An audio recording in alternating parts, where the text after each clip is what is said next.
Hello and welcome to this month's orientation call. My name is Lucas Simmons.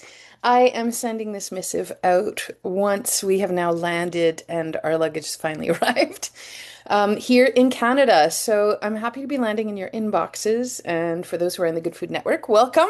Hope you are ready for good things this month. So when I do these orientation calls, they serve as a bit of an not exposure, but that's a French way of saying it, like a way to explore what it is that we're doing in the Good Food Network and to see if this might be a fit for you. And beyond that, it's also a place to have a chance to tell you what it is I'm working on these days, what it is I'm seeing, and things that I can plant a seed with for you to take in and to start paying attention to some of those things for yourself. So I'm glad that you've opened up your newsletter this month. I'm glad that you're watching this. For those who are in the network, welcome to the orientation call a few days late because of this travel date on August 1st.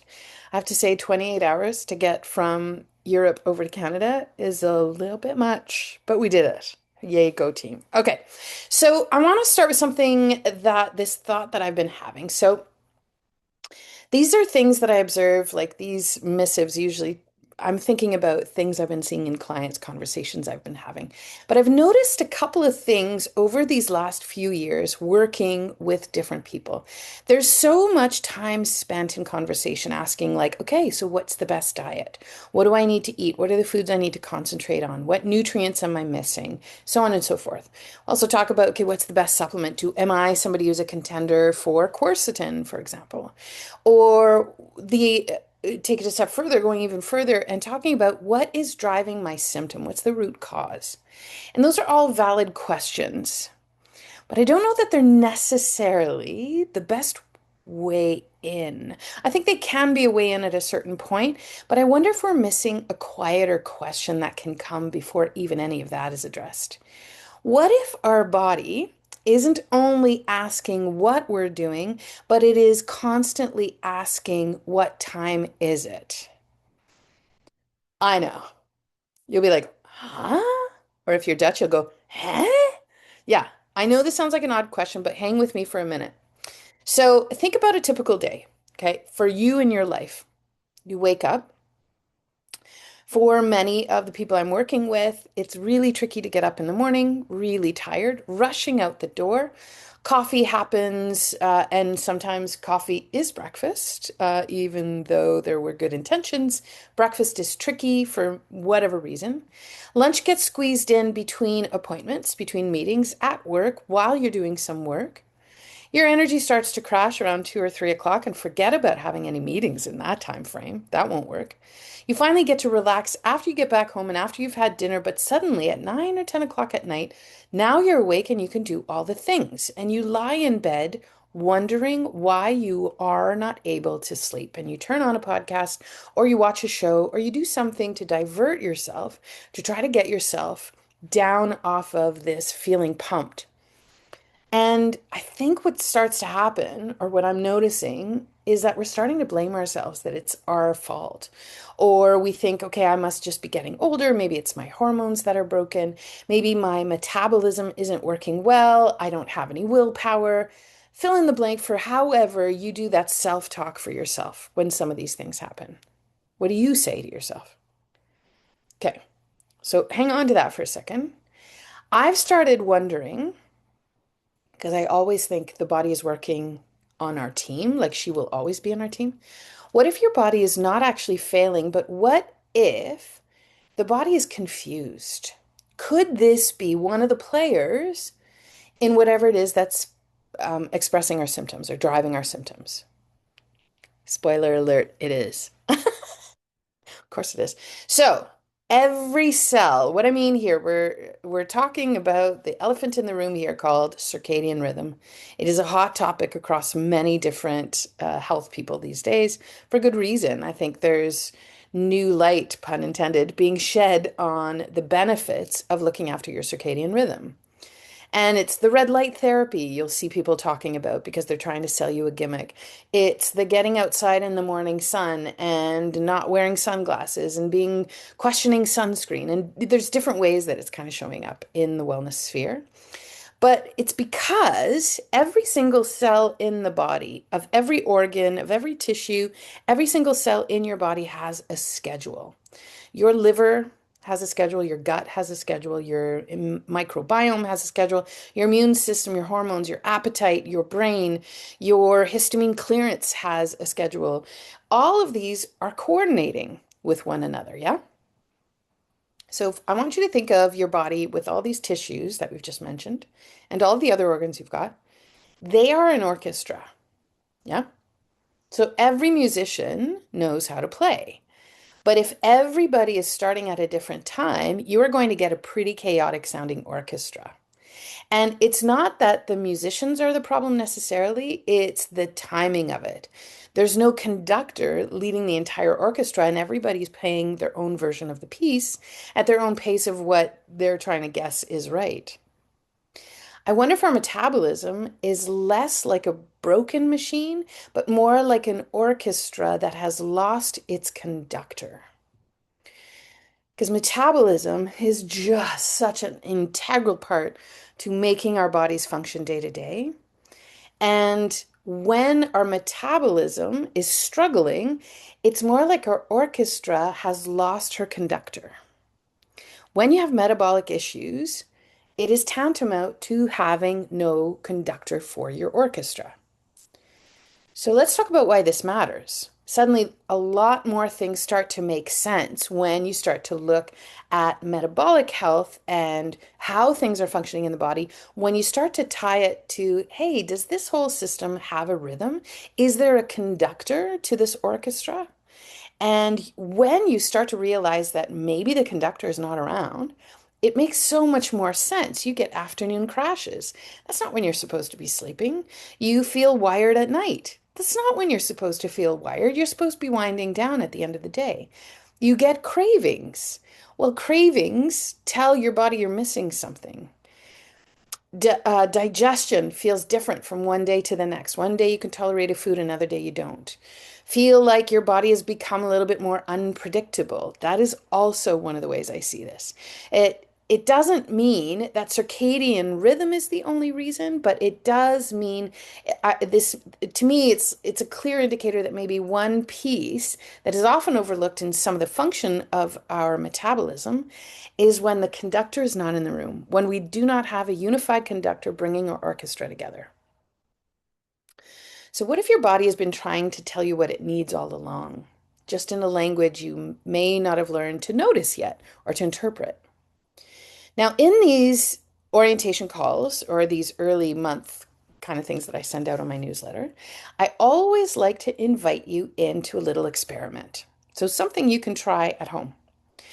What if you treated your body more like a garden as opposed to a machine? Stay with me for a second. So I think I think the way we're approaching wellness and just being humans, we're very analytical and we're very much in our heads, especially people who have histamine and mast cell issues, and there's a reason we are. It's helping keep us alive and ahead of the curve. But if you're thinking as of your body as a machine, well, the stomach does this, the liver does this, the adrenals do this, whatever. We expect it to perform whenever we ask it to perform if it's a machine. If something isn't working, we look for the part to fix that part that's not working, right?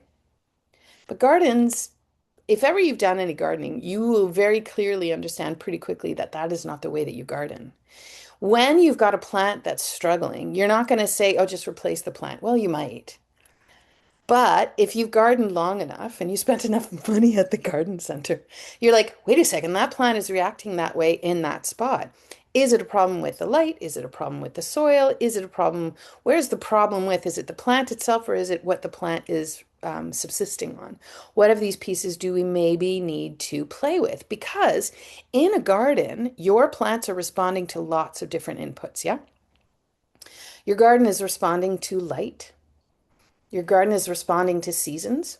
Try to grow kale in the winter. It might grow a little bit, but grow it in the summer and the fall. It'll grow quite well.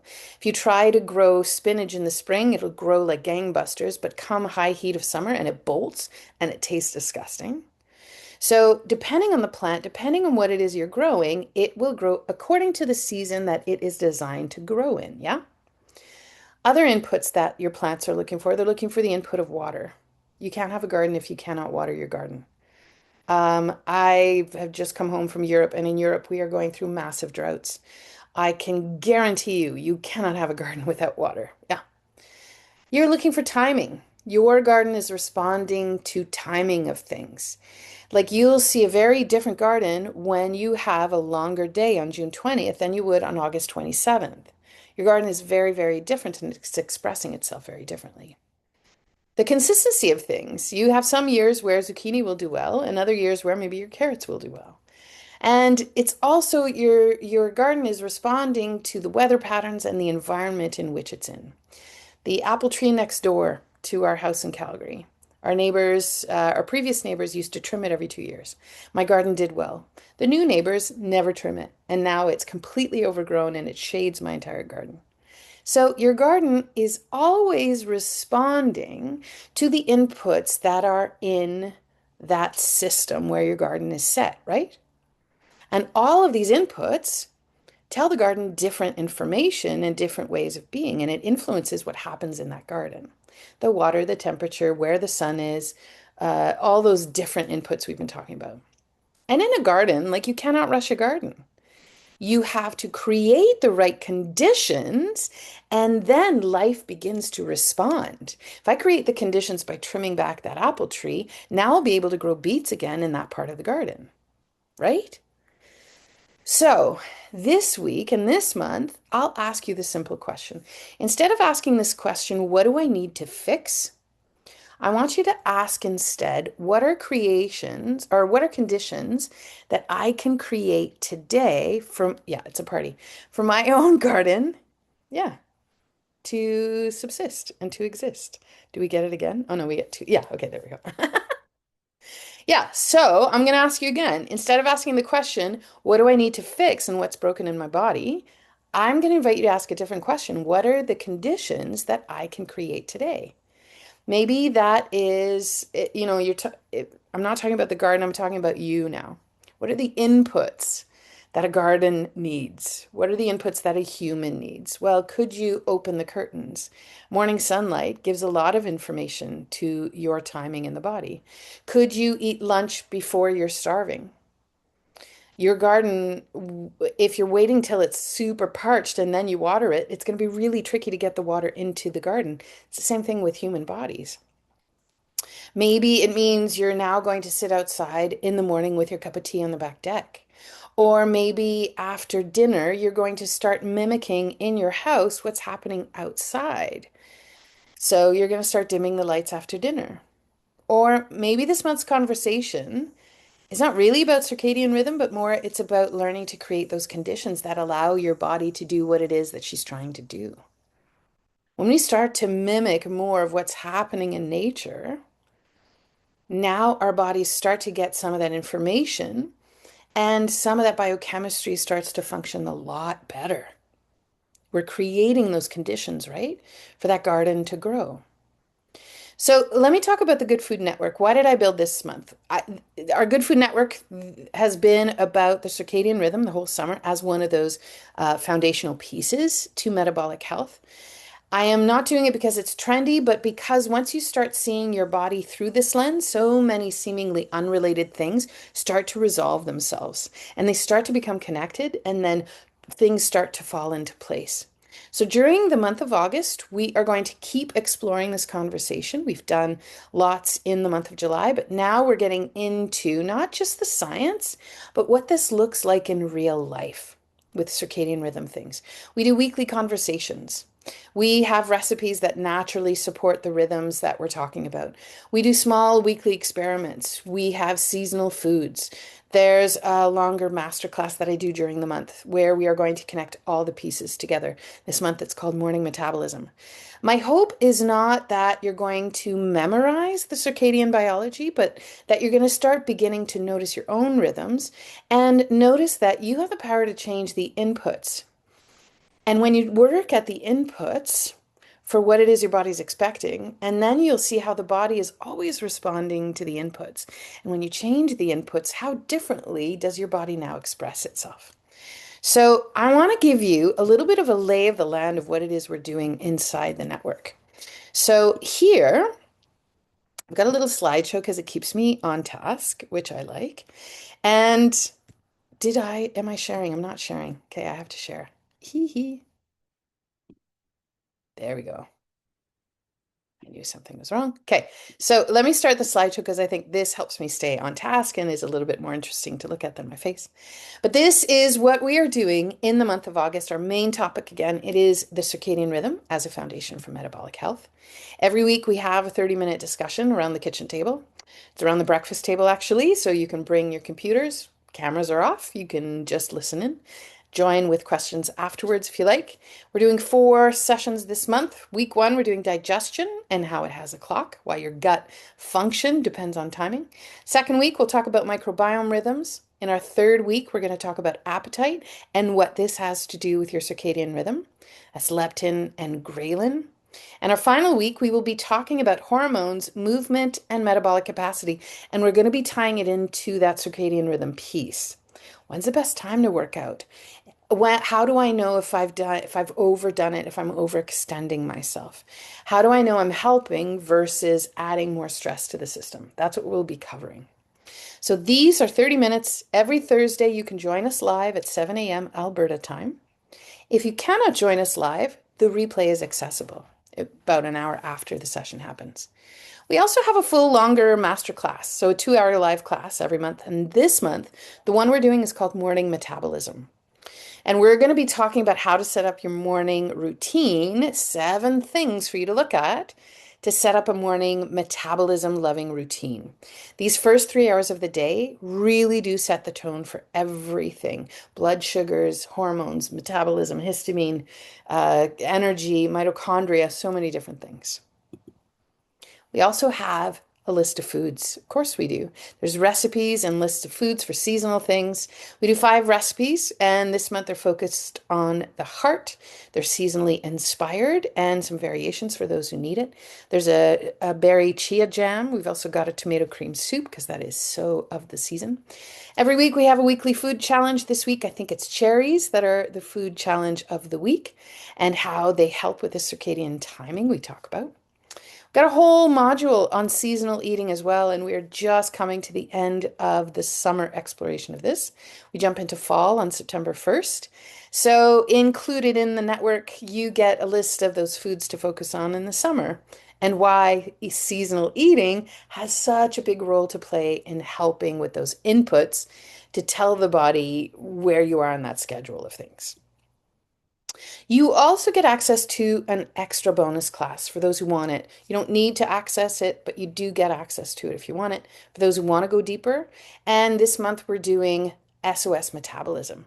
So if you wanted to get access to that, you get lifetime access, even past the end of the month.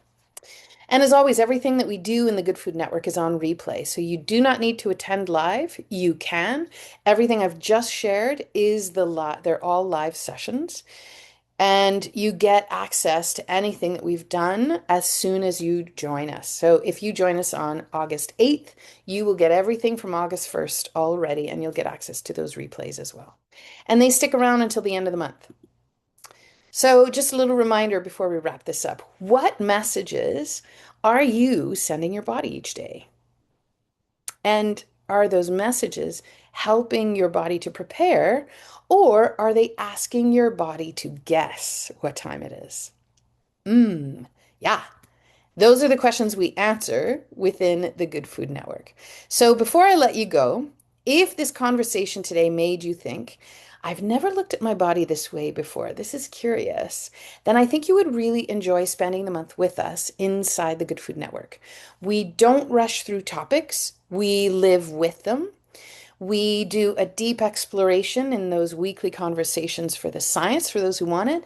And then we spend the final 12 minutes talking about solutions and how to be practical about it. So if you only want the solutions and you only want the to-do work, join us for the final 12 minutes or skip ahead to minute 18. We don't rush through those topics. We live with them. We experiment together. We ask questions. We notice patterns. We slowly build confidence. There's a group chat that people can contribute to as well, ask questions. If this feels like a good fit, I would love to welcome you within the Good Food Network. It's 40 bucks a month. If you're on the newsletter, go back to the newsletter to get that discount for $5 off. That special link for newsletter subscribers is in the email only. For everybody else, the link is just below here. I will say for my former clients, you also get a special deal for 30 a month instead. It's a nice way to stay on top of some of those things that you and I have talked about in our one-on-one sessions. So if you'd like to join us, then you get an even specialer deal, $10 off a month. So if you join and you realize that this is not what you were hoping for, you have 7 days to ask for a full refund. So let me finish with this. I think sometimes the biggest shift doesn't come from finding the perfect food or that missing nutrient that you haven't been including. I think sometimes it comes from seeing your body through a completely different lens. I hope that that is what today's conversation has been able to give to you. And if you would like to keep exploring it together, well, I would sure love to have you join us within the Good Food Network. Thanks for joining me, and I look forward to crossing paths down the road. Salut et à bientôt.